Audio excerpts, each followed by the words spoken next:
Hi friends, welcome back. तो अभी हम देखेंगे the real story behind Chhaava, facts versus fiction.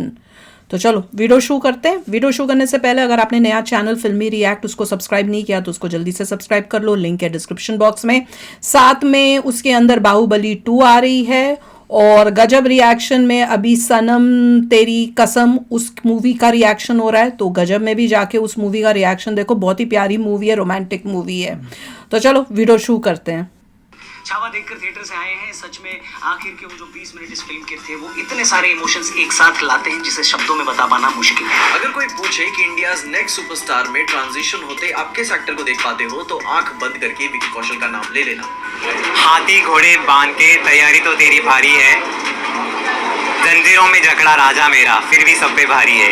2025 में अब तक बॉलीवुड के खेतों में ऐसा सूखा पड़ा हुआ था कि उसे अजय देवगन की आजाद की फर्टिलाइजर, शाहिद की देवा का खाद और अक्षय कुमार की स्काई फोर्स का पानी और कंगना की इमरजेंसी वाली जवानी, सॉरी इसको इंक्लूड नहीं करना था। मेरा मतलब बड़े बड़े महारथी की गति भी इतनी धीमी हो गई थी कि कोई भी वर्ल्ड वाइड ग्रॉस में 50 करोड़ नहीं दे पा रहा था। तभी मैडॉक सिनेमा की तरफ से विकी कौशल की छावा बॉक्स ऑफिस पर ऐसा धावा बोलती है कि ये फिल्म विकी कौशल की अब तक की बिगेस्ट ओपनर बनती है। साथ ही साथ वैलेंटाइन वीक पर लौंडे सख्ती से गर्लफ्रेंड के साथ यो जाने के बजाय थिएटर में हर हर महादेव कहते नजर आते हैं। छत्रपति शिवाजी महाराज की जय। हर हर महादेव यही बार बार निकल रहा था जब अंदर बैठे थे, गूज़बम्स आ गए। इस फिल्म में अनलाइक अदर बॉलीवुड पीरियोडिक फिल्मों की तरह ज्यादा छेड़छाड़ ना करते हुए छत्रपति संभाजी महाराज की मर्यादा और सम्मान को ध्यान में रखकर फिल्म में काफी सारी चीजें दिखाई जाती है। लेकिन फिर भी मेकर्स एक दो जगह नहीं, मतलब काफी सारे ऐसे जगह पर चूक जाते हैं जिसकी वजह से बनते बनते कहीं ना कहीं बात बिगड़ जाती है और ये फिल्म चाह कर भी तानाजी वाला इम्पैक्ट नहीं क्रिएट कर पाती। छत्रपति संभाजी महाराज की कहानी की वीर गाथा सुनने से ही आंसू आ जाते हैं, लेकिन इस फिल्म को देखने के बाद भी काफी लोग कनेक्ट नहीं कर पाते। इसके अलावा छावा एक अधूरी फिल्म क्यों है? और जैसा कि फिल्म में दिखाया गया है उसके अपोजिट विकिपीडिया पे छत्रपति संभाजी महाराज के चरित्र के बारे में कुछ ऐसी बातें बताई गई है जिसे जानकर आपका भी खून खौल उठेगा। मैं मानता हूँ कि तबीयत डाउन होने की वजह से इस वीडियो में थोड़ी देरी हो गई है, लेकिन असली इतिहास और फिल्म से रिलेटेड कुछ ऐसी बातें खोज कर लाया हूँ। जैसे कि औरंगजेब जब एक क्रूएल राजा था तो उसे कुछ लोग रहमत उल्लाह उल सलेह क्यों कहते हैं, और क्या सच में संभाजी महाराज ने अपने ही सौतेली माँ को बंदी बना लिया था, और सबसे बड़ी बात क्या संभाजी महाराज को धोखे से पकड़ा गया था, और क्यों छावा मूवी का सीक्वल आना जरूरी है। सो आई कैन गारंटी यू कि छावा की इससे डिटेल वीडियो शायद ही कहीं आपको और मिले। और इस हिस्ट्री वर्सेस रियलिटी वाली वीडियो के लिए हमने आपसे जब शॉर्ट्स में पूछा तो 24 आवर्स में ही उस पर 300 प्लस कमेंट्स भी आ गए। तो सच्चाई और छलावा करते हैं एक बार फिर से विश्लेषण, तब तक आप हर हर महादेव टाइप कर दो तो इंक्रीज आवर मोटिवेशन। तो वीडियो को हमने 3 पार्ट्स में सेग्रीगेट किया है। First, actual plots and real truth presented in movie. Second, digging out the real history which is not shown in the movie. And third, how entire Mughal empire was devastated after Sambhaji Maharaj. तो देखो, historical या periodic फिल्मों में अक्सर चीजों को एक्सैगरेट करना, मसाला add करने के लिए फिक्शनल कैरेक्टर्स को ऐड करना, लव स्टोरी घुसा देना, ये सारी चीजें होते आई है। लेकिन बात करें छावा की तो ये फिल्म थोड़ी सी भी लिबर्टी ना लेते हुए हिस्ट्री से बिल्कुल भी छेड़छाड़ नहीं करती। फिल्म के रिलीज से पहले छत्रपति शिवाजी महाराज के शब्दों में हेरफेर करने के एलिगेशन लगे थे, जहां उन्होंने कहा था कि हे हिंदवी स्वराज वावे श्रीचिन चिच्छा। वही ट्रेलर से हिंदवी वर्ड को हटा देने से काफी हंगामा हुआ था। लेकिन अगर आप फिल्म देखोगे तो मेकर्स ने इतिहास से छेड़छाड़ ना करते हुए एग्जैक्टली वही वाक्य दो बार ऐड कराया है। अब देखो, हिस्ट्री से छेड़छाड़ करने का दुष्परिणाम ये होता है कि आने वाली जनरेशन मैनिपुलेटेड हिस्ट्री को ही सच मान लेती है, जैसा कि रामायण के साथ भी होता है। मलेशिया वालों की एक अपनी अलग ही रामायण है, इंडिया में भी जगह जगह पे अलग वर्जन देखने को मिलता है, और लोग अपने इच्छा अनुसार उसमें चीजें ऐड और डिलीट करते जाते हैं। और बाद में कुछ निर्लज लोग सवाल उठाते हैं कि क्या श्री राम मांस खाते थे। इसलिए इतिहास से छेड़छाड़ करना एक बहुत बड़ा क्राइम माना जाता है। ऐसे में ये फिल्म छत्रपति संभाजी महाराज को बहुत ही सही तरीके से दिखाती है कि कैसे वो अपने पिता और पूरे मराठा स्वराज्य के लिए खुद का बलिदान देने तक से नहीं चूकते। फिल्म का सबसे बेस्ट पार्ट जो मुझे लगा वो था औरंगजेब के बेटे मोहम्मद अकबर को ज्यादा बढ़ा चढ़ा के ना दिखाना, जैसे कि बाकी बॉलीवुड फिल्में करते आई है। लेकिन इस फिल्म में उसे ऐसा सफोला ही दिखाया गया है। औरंगजेब को 7-8 फीट का ना दिखाते हुए बिल्कुल ही सही तरीके से दिखाया गया है, और ये भी दिखाया गया है कि कैसे संभाजी महाराज ने उसकी नाक में दम कर दिया था। विकी कौशल ने एक एक सीन में जान फूका है, फिर चाहे वो अभिमन्यु की तरह चौकट उठा के सैकड़ों लोगों से भिड़ जाना हो, रणनीति बनाकर दुश्मनों पे अलग अलग जगह से अलग अलग तरीके से गुरिल्ला वॉरफेयर की तरह अटैक करना हो। और येसु भाई के कैरेक्टर में रश्मिका से मुझे कुछ खास एक्सपेक्टेशन नहीं थी, लेकिन उन्होंने भी काफी बढ़िया काम किया है। और खासकर पहले के लोग जैसे योग साधना से टेलीपैथी से बात कर पाते थे, उसे भी इस फिल्म में अच्छे से दिखाया गया है। लेकिन फिल्म के क्लाइमेक्स में जब छत्रपति संभाजी महाराज और उनके एडवाइजर कवि कलश को जब बंदी बना लिया जाता है तो दोनों को साथ में पकड़ के जंजीरों से बांध दिया जाता है। तब उनकी जो बातचीत होती है, और जब कवि कलश को रात में मौत की सजा देने से पहले ये बात जानते हुए भी संभाजी महाराज चाह कर भी अपने मित्र और सलाहकार कवि कलश को नहीं बचा पाएंगे, तब संभाजी महाराज जो बातें कहते हैं कि तुम नमक नहीं चंदन हो कवि, तिलक हमारे माथे का, मतलब भाई रोना आ जाता है। फिल्म की सिनेमेटोग्राफी काफी अच्छी है, मराठा दरबार की डिटेलिंग पर काफी अच्छे तरीके से काम किया गया है। फिर चाहे वो तराजू दिखाना हो या फिर मछली, जिसका तात्पर्य मराठाओं का साम्राज्य जमीन और समुद्र दोनों में होने होने से था। संभाजी महाराज के साथ अपनों का ही विश्वासघात करना, हाथियों से गद्दारों को कुचलवा देना, यानी ये सारी चीजें बिल्कुल हिस्ट्री के अकॉर्डिंग ही दिखाई गई है। अक्षय खन्ना और विनीत कुमार सिंह ने भी भाई एक्स्ट्रा ऑर्डिनरी काम किया है। फिल्म के कुछ सीन्स जो मुझे बिल्कुल ठीक नहीं लगे वो ये है कि जब औरंगजेब संभाजी महाराज को बंदी बना लेता है तो उनके सामने 3 शर्तें रखता है। पहला ये कि मुझे पूरे भारत का बादशाह मान लो, सेकंड मराठाओं का सारा खजाना मुझे दे दो, एंड थर्ड इस्लाम कबूल कर लो। लेकिन इस बात को ना मानते हुए संभाजी महाराज औरंगजेब के दरबार में ही उसकी बेइज्जती कर देते हैं, जिसकी वजह से वो उन्हें 40 दिन तक टॉर्चर करता है। लेकिन फिल्म में इन चीजों को दिखाया ही नहीं गया। फिल्म में सिर्फ इतना दिखाया गया कि वो टॉर्चर करता है, लेकिन किस लिए करता है वो ठीक से नहीं दिखाया। अब मेकर्स को सच्चाई दिखाने में किस बात का डर था वो तो मुझे नहीं पता। बताऊंगा। दूसरी बात यह है कि फिल्म का डायरेक्शन लक्ष्मण उतेकर जी ने किया है, लेकिन इसमें वो कहीं ना कहीं फेल हो गए। ऐसा मैं इसलिए बोल रहा हूँ क्योंकि जिन लोगों को छत्रपति संभाजी महाराज का इतिहास पता था उनका तो चलो ठीक है, लेकिन जिन्हें नहीं पता था उनके ऊपर से काफी सारी चीजें यूं ही निकल जाती है। मूवी अच्छी थी बट फास्ट पेस के चक्कर में थोड़ा सा डायरेक्शन बिगड़ गई थी। बाकी विकी कौशल जैसे कि वो संभाजी महाराज की सौतेली माँ को उनके खिलाफ षड्यंत्र करते दिखाना, काफी लोगों को समझ ही नहीं आता कि वो कौन है, उनका संभाजी महाराज से क्या कनेक्शन है। फिल्म का स्क्रीन प्ले काफी वीक है। और हाँ, छत्रपति शिवाजी महाराज की मृत्यु पे औरंगजेब को स्वेटर बनते हुए ये कहना कि जन्नत के दरवाजे खुले रखना शेर आ रहा है, इस प्रकार की बचकाना बातें किसी के गले नहीं उतरती। लोग मजाक हमने तो वो बोलेगा। गाने बिल्कुल ही बकवास है। ए.आर. रहमान इज लाइक ऊंची दुकान फीकी पकवान। यही काम अगर बी प्राक, सुखविंदर सिंह या किसी भी अच्छे सिंगर को दिया होता तो मजा ही आ जाता। देखो ए.आर. रहमान एक अच्छे म्यूजिक कंपोजर हो सकते हैं, लेकिन अच्छे सिंगर मैं नहीं मानता। हाँ, तो अब उन चीजों नहीं, आया रे तूफान तो अच्छा था। एक राइटर, स्कॉलर और एक राजा। छत्रपति संभाजी महाराज के जन्म के 2.5 साल के बाद ही उनकी माँ का देहांत हो जाता है। तब उनकी दादी जीजाबाई उनका पालन पोषण करती है, उन्हें देश, धर्म, हिंदवी स्वराज्य और जीवन के आदर्शों के बारे में बताती है। और इसलिए 14 साल की उम्र में ही उन्होंने बुद्धभूषणम, नरसिंह जैसी 3 संस्कृत ग्रंथ तक लिख दिए थे। संभाजी महाराज महादेव के बहुत बड़े भक्त थे, इसलिए उनकी राज मुद्राओं पे लिखा होता था श्री शंभो शिवजात मुद्रा से धोवित राजते यंदक सेवनी लेखा वर्तते कस्य नो परी। अर्थात भगवान शिव के भक्त और शिवजी के पुत्र संभाजी का राज्य आकाश तक फैला है और सभी प्रजाजनों के लिए हितकारी है। पता है, संभाजी महाराज जब बहुत छोटे थे तभी उन्हें औरंगजेब से मिलना भी पड़ा था। और कुछ ऐसा था कि जब छत्रपति शिवाजी महाराज ने औरंगजेब के सबसे बड़े गुर्गे, मेरा मतलब जय सिंह से संधि की थी, तो जय सिंह ने उन्हें कहा था कि औरंगजेब उन्हें पूर्ण सम्मान देगा, इसलिए शिवाजी और संभाजी उनसे मिलने चले जाते हैं। लेकिन औरंगजेब ने शिवाजी महाराज और छोटे संभाजी को बंदी बना लिया होता है। ऐसे में शिवाजी महाराज वहाँ से निकलने की युक्ति लगाते हैं और मुगलों से ये बोलते हैं कि उनकी तबीयत ज्यादा खराब है कुछ दिनों से, तो कोई भी उनके घर में एंटर ना करे। जब भी कोई मुगल सैनिक वहाँ पर आता और खिड़की से अंदर देखता तो उनको लगता कि शिवाजी महाराज आराम कर रहे हैं। इसी बीच अक्सर शिवाजी महाराज संतों के लिए फलों और मिठाइयों की टोकरियां भिजवाया करते हैं। तो एक दिन वो खुद और संभाजी राजे छुप जाते हैं। ये मैंने कहीं पढ़ी थी स्टोरी, भाग निकलते हैं। इन मुगल सैनिकों का कॉमिक्स में पढ़ी थी। इसलिए वो अपने सौतेले भाई हीरोजी फरजान को अपनी जगह पर चद्दर उड़ाकर सुला देते हैं और अपने एक हाथ का कड़ा हीरोजी को पहना देते हैं, जिससे हीरोजी का हाथ बाहर रहे और मुगल सैनिकों को लगे कि छत्रपति शिवाजी महाराज आराम कर रहे हैं। और इसी की वजह से शिवाजी और संभाजी को टाइम भी मिल जाता है, जिससे वो आराम से बच निकलते हैं। इसके बाद औरंगजेब घोषणा कर देता है कि किसी भी बाप बेटे को देखने से तुरंत फौरन पकड़ लिया जाए। लेकिन शिवाजी महाराज आगरा से सीधा पूना नहीं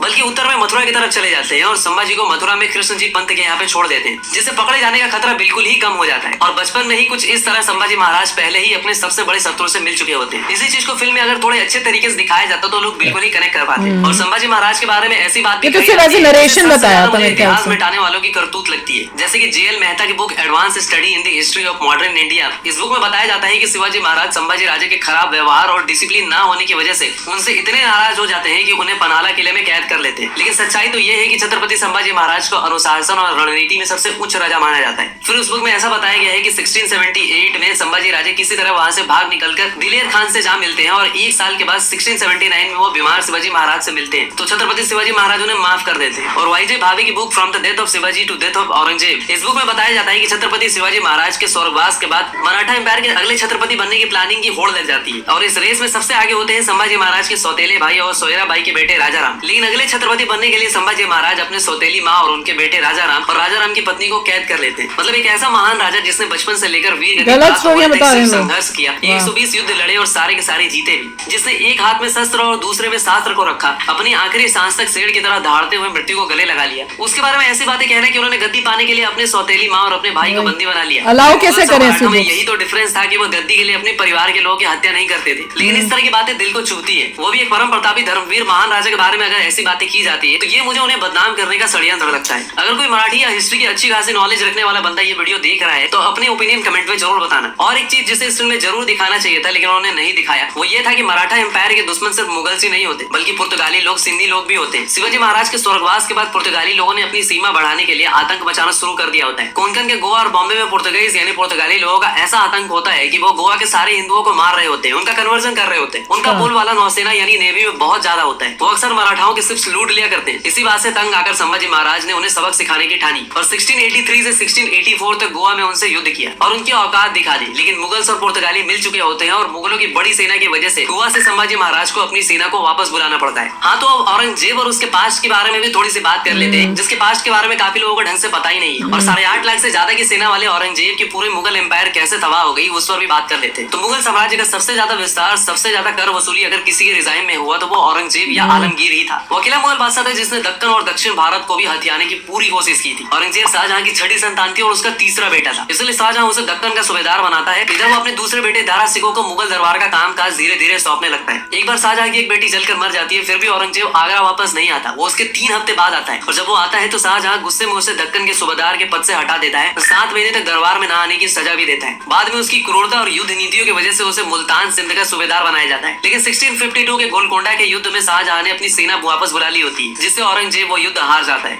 इधर 1657 में औरंगजेब बीमार पड़ जाता है और ऐसा बीमार कि उसके सारे बेटों को लगता है कि अब तो गया है बुड्ढा और मेरे मुगल बादशाह बनने का टाइम आ गया है। तो औरंगजेब यहाँ पर एक बहुत ही खतरनाक कॉन्स्पिरेसी करता है। वो अपने ही भाई मुराद को अपनी तरफ मिला लेता है, क्योंकि उसने मुराद से कहा होता है कि अगर तुम दारा और सुजा को हटाने में मेरी मदद करते हो तो मैं मुगल सल्तनत की गद्दी तुम्हें सौंपकर खुद ध्वज करने चला जाऊंगा। मुराद और औरंगजेब की सेना मिलकर दारा को हरा देते हैं और दारा उत्तर की तरफ भागता है तो उसे एक बलोच सरदार अपने यहाँ शरण देने का वादा करके औरंगजेब को सौंप देता है और औरंगजेब अपने ही भाई दारा सिकोह को मृत्यु दंड की सजा देता है। अपने दूसरे भाई सुजा को वो वर्मा में मार गिराता है और मुराद को अपने ही भाइयों के मारने की सजा देता है और अपने बाप शाहजहां को कैद कर लेता है। शाहजहां कभी भी औरंगजेब को बादशाह नहीं देखना चाहता था, क्योंकि औरंगजेब एक बहुत ही क्रूर और कट्टरपंथी विचारधारा का था। तो वही दारा सिकोह सबको लेकर चलने वाला था, आर्ट और म्यूजिक को भी बढ़ावा देने वाला था। औरंगजेब का बड़ा भाई दारा शिकोह, उसने किताब लिखी मंजूमत बहरीन, मतलब 2 समुद्रों का मिलन। और इतना ही नहीं, उसने उपनिषदों का फारसी में अनुवाद कराया।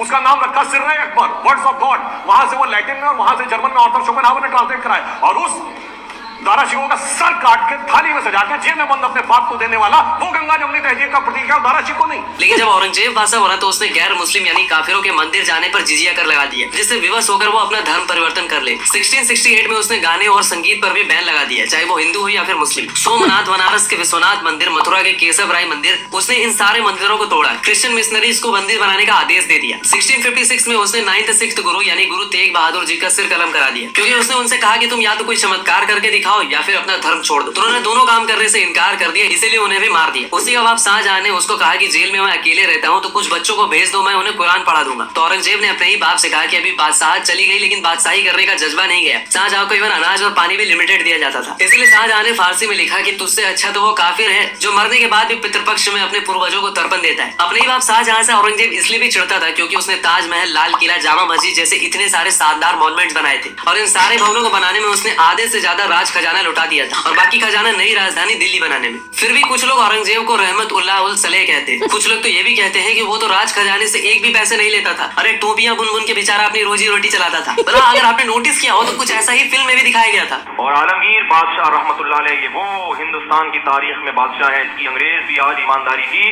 तारीफ। इन्होंने बैतुल माल से तनख्वाह लेना, टोपियां सीखे अपना पेट पालन। इसलिए कहते हैं कि क्रूर लोग सिर्फ दूसरों के लिए नहीं, समय आने पर अपनों के साथ भी क्रूरता करने में पीछे नहीं हटते। और भाई जो लोग औरंगजेब को एक नेक दिल बादशाह बताते हैं, मैं तो इतना ही कहूंगा कि ऊपर वाला उन्हें भी औरंगजेब जैसा भाई और औरंगजेब जैसा ही बेटा दे। तो देखो संभाजी महाराज की वीर गति को प्राप्त हो जाने के बाद उनके 40 दिनों तक चले टॉर्चर और कई जगह पर तो ऐसा भी बताया जाता है कि उनके शरीर के टुकड़े टुकड़े करके नदी में फेंक दिया गया था। तो कुछ इतिहासकार ऐसा भी कहते हैं कि उन्हें कुत्तों को खिला दिया गया था। इसी बात से मराठाओं का खून खौल उठता है और वो लगातार बार बार औरंगजेब से युद्ध करते हैं और उसके दक्कन के हथियाने के सपने को कभी पूरा नहीं होने देते। औरंगजेब कभी भी अपने मंसूबे में कामयाब नहीं हो पाता और इतने साल दक्कन में बिताने की वजह से उसकी पकड़ उत्तर में भी कमजोर पड़ने लगती है और इसलिए उसके बाद मुगल एम्पायर पूरी तरह से बर्बाद हो जाता है। हाँ तो भाई आई होप कि अभी आपको सारी चीजें समझ में आ गई होगी और संभाजी महाराज के बारे में भी काफी कुछ जानने को मिला होगा। इसलिए संभाजी महाराज के लिए कहते हैं कि देश धर्म पे मिटने वाला शेर शिवा का छावा था, महापराक्रमी परम प्रतापी एक ही शंभू राजा था, एक ही शंभू राजा था। तो मिलते हैं अगली वीडियो में, तब तक के लिए नमः पार्वती पतये हर हर महादेव। Very nice.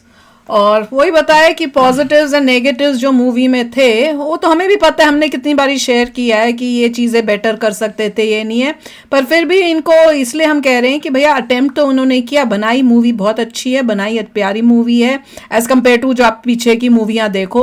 और अगर आप कंपेयर करते हो जैसे तानाजी से और ये वाली मूवी, दोनों का अपना है, मुझे तो दोनों ही अच्छी लगी, ये भी बड़ी अच्छी मूवी थी, तो ऐसे नहीं कह सकते कि इसमें मतलब हाँ ऐसा लग रहा है कि हमारे साइड की हिस्ट्री इतनी अच्छी तरह से डॉक्यूमेंट नहीं हुई है। मल्टीपल सोर्सेज हैं जो शायद जो बाहर से लोग आए थे आक्रामक, उनसे थोड़ी कन्वल्यूट हो गई है, कुछ लोग दबाव में आके हिस्ट्री चेंज कर गए, नए वर्जन्स बना के चले गए, तो बहुत कुछ हुआ है। मगर जो गारंटेड रियलिटी है उसको दिखाना चाहिए था कि किस तरीके से बॉडी पार्ट्स को काटा था और फेंकवा, वो सब चीज़ें जो हैं दे शुड हैव शोन। वो तो और लास्ट में डिस्ट्रक्शन ऑफ मुगल एम्पायर, वो बहुत इम्पोर्टेंट था, वो तो बहुत इम्पोर्टेंट था। उधर राजपूत वापस आ गए थे, वहाँ पे सिख एम्पायर वापस आ गई थी, किस तरीके से जैसे दक्कन में ये कमज़ोर हुआ, कैसे वो ऊपर से दोबारा आ गए, वहाँ डिस्ट्रॉय किया और नीचे से फिर पूरा डिस्ट्रॉय करके ख़त्म कर दिया मुगल एम्पायर को। मुझे इसमें ये भी था कि कितना गंदा था ये औरंगजेब, उसको भी एक्सट्रीमली उनको सच्चाई के साथ दिखाना चाहिए था कि कोई हमदर्दी ना, कोई गलत फहमी पाल के उसको हमदर्दी ना कर ले, क्योंकि कई डायलॉग्स में ऐसे लगता था अच्छा औरंगजेब अच्छा भी लग रहा है यार, ऐसा कभी नहीं बोला। जैसे वो बोल रहे थे ना कि भैया जन्नत के, पहले तो मैं कहूँ जन्नत क्यों भैया, वो हिंदू है, जन्नत क्या बोल रहे हैं, स्वर्ग बोलो या कुछ बोलो, ठीक वर्ड यूज करो, जन्नत के दरवाजे खुल जाएगा। मैंने कहा ये इतना अच्छा, मैंने कहा ये बोलेगा क्या, मैंने तो मूवी के अंदर रुक के पूछा भी था क्या ये बोल सकता था क्या, मुझे तो शक हो रहा है। तो वो सब गड़बड़ नहीं करनी चाहिए जस्ट बिकॉज आपको किसी लोगों को खुश रखना है, विच इज रॉन्ग। पर ये बात बिल्कुल ठीक है कि जिसको भी औरंगजेब से बड़ा प्यार है या उसको बड़ा वो दिखाते हैं कि अच्छा इंसान था, वो तो लेता ही नहीं था, टोपियां बुन के उसने किया, तो भैया वही है कि प्रे करते हैं कि तुम्हारे घर में औरंगजेब जैसी ही औलाद हो, ताकि तुमको कितना वो अच्छा था उसका एक जो है ना टेस्ट मिल जाए, स्वाद मिल जाए। तो चलो यार आप भी शेयर करना अपने थॉट्स, चलते हैं, मिलेंगे नेक्स्ट वीडियो में बहुत ही जल्द। Till then take care and bye bye. तो अगर आप मेरे इस चैनल पे नए हो तो जल्दी से सब्सक्राइब के बटन को हिट करो और बेल आइकन को क्लिक करो, ताकि आपको मेरा जब नया वीडियो मैं लगाऊं आपको उसके बारे में जल्दी से पता चल जाए।